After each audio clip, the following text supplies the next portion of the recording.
Hello everyone, आज हम बात करते हैं ट्यूबरक्लोसिस के बारे में। आजकल टीबी बहुत पाया जा रहा है। मतलब अच्छे अच्छे लोगों में मैं देख रही हूँ कि टीबी का इन्फेक्शन है। अब जैसे ये तो सभी जानते हैं कि इसके लिए गवर्नमेंट की मेडिसिन चलती है, 3 से 6 महीने तक मेडिसिन खानी होती है। तो मेरे पास भी कई पेशेंट हैं और एक पेशेंट मेरे पास एंड इज सेइंग मेरी टीबी की मेडिसिन तो चल रही है, उसके साथ मैं ये वाला मल्टीविटामिन खा रहा हूँ, ये वाला एंटासिड खा रहा हूँ, बहुत सारी लिस्ट उसने मुझे बता दी, बस मैं खाना नहीं खा पा रहा हूँ। तो मैंने उससे पूछा ये आपको डॉक्टर ने प्रिस्क्राइब किया and he said no.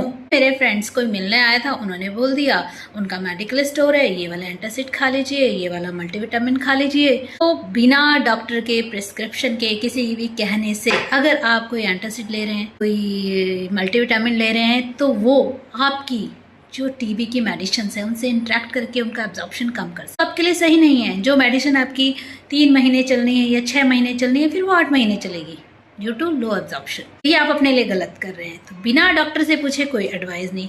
Secondly, खाने के मामले में जो लोग वेजिटेरियन हैं उनके लिए बड़ी प्रॉब्लम्स हैं, क्योंकि वो नॉनवेज खाते नहीं हैं, प्रोटीन इंटेक कंप्लीट नहीं हो पाता। और टीबी की मेडिसिन्स को टॉलरेट करने का सबसे अच्छा तरीका है कि आप प्रोटीन रिच डाइट लें। अगर आप नॉनवेज ले सकते हैं तो द बेस्ट। और नॉनवेज में भी फिश, चिकन, मटन और रेगुलर एग डेली लेना है आपने। जो लोग नॉनवेज डेली ले रहे हैं, रेगुलर ले रहे हैं और मेडिसिन भी खा रहे हैं, वो बहुत अच्छे ढंग से रिकवर हो रहे हैं और बहुत लंबी दवाइयाँ नहीं चल रही हैं। अगर आप नॉनवेज नहीं खाते, ठीक है, वेजिटेरियन हैं, तो आप ड्राई फ्रूट्स पे डिपेंडेंट हो जाएं, ड्राई फ्रूट्स खाएं। और जो सप्लीमेंट आते हैं मार्केट में हाई प्रोटीन, वैसे मैं सप्लीमेंट कभी भी प्रेफर नहीं करती हूँ, लेकिन अगर आपको ट्यूबरक्लोसिस है तो आपको हाई प्रोटीन सप्लीमेंट लेने चाहिए। एंड बहुत सारा दूध पीना है, बहुत सारा पनीर खाना है और पीनट्स खाने हैं, मूंगफली खानी है, बादाम खाने हैं, ड्राई फ्रूट्स खाने हैं। अपनी कैलोरी आपको 3000 से ऊपर रखनी है एंड प्रोटीन आपके वेट का दोगुना रखना है।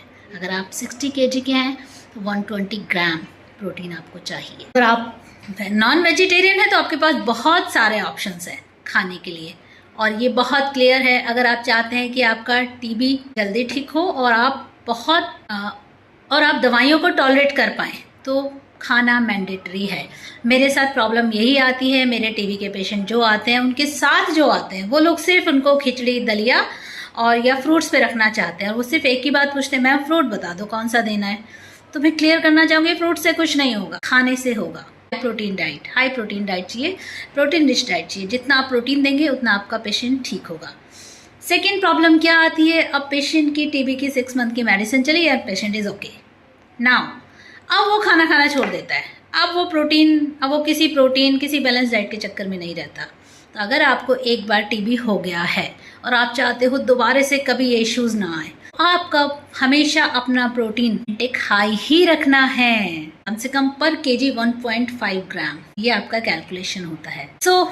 अगर आप इस प्रॉब्लम से जूझ रहे हैं तो इन बात को, थैंक यू सो मच।